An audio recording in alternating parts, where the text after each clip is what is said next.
Dans le monde, 500 millions d'animaux sont tués chaque année pour l'expérimentation pharmaceutique, cosmétique et militaire. Les animaux utilisés sont des lapins, des rats, des chiens ou des singes principalement. Pour tester sur eux nos médicaments, les scientifiques peuvent les affamer, les assoiffer, les empoisonner, les amputer, les décérébrer, les congeler, les brûler, les infecter par des virus, les soumettre à des chocs électriques et à l'arrachage de leurs cordes vocales. Et évidemment, 70% de ces opérations sont effectuées sans anesthésie.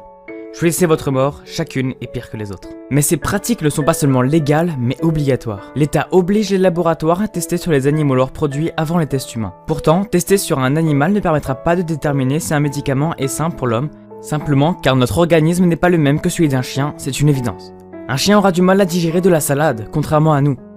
En testant sur les animaux, nous risquons de nous priver d'un médicament révolutionnaire, mais mis de côté car il est toxique pour les rats. On risque aussi, à l'inverse, de tester sur des humains un produit toxique car les animaux l'ont supporté. Cette expérimentation, nommée vivisection, est à mon sens une des pratiques humaines les plus condamnables car elle est dangereuse pour les êtres humains sur qui sont testés les médicaments, pour l'humanité qui est peut-être passée à côté d'un remède miracle, et surtout, est-il moral de tester sur nos frères sans défense nos produits? Est-il possible de rester humain en ouvrant la tête à vif d'un singe après l'avoir assoiffé à mort et arraché les cordes vocales pour l'empêcher de crier? Est-il sincèrement honorable de battre un chien et de lui casser les jambes pour l'empêcher de bouger? Ce massacre profite juste à l'industrie qui trafique les animaux, aux laboratoires qui peuvent donc tester sur les humains sans plus de procédures.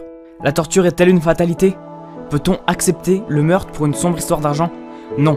Si certains refusent d'entendre et baissent les bras, nous serons plus forts que ça. Et nous choisirons de vivre sans avoir le massacre de nos frères sur la conscience. Nous serons plus forts que cette société corrompue dirigée par une industrie semant la mort. Achetons des cosmétiques véganes pour lesquels aucun être n'a donné sa vie. La liste des marques ne pratiquant pas l'expérimentation animale est dans la description, ainsi que des sites de vente de cosmétiques véganes et mes sources. Pour arrêter le massacre, vous pouvez aussi signer la pétition contre la vivisection ou soutenir les associations qui se battent pour la libération animale comme L214, Stop Vivisection ou Vival. Si vous souhaitez en savoir plus, je vous invite à aller voir la vidéo de la Cosmétech qui en parle en profondeur. Parler de la vivisection, c'est-à-dire les tests sur les animaux. Si c'est aussi important pour moi de vous en parler, c'est tout simplement parce que c'est un sujet qui touche tout le monde et auquel tout le monde participe sans réellement s'en rendre compte. Les choses peuvent changer grâce à vous.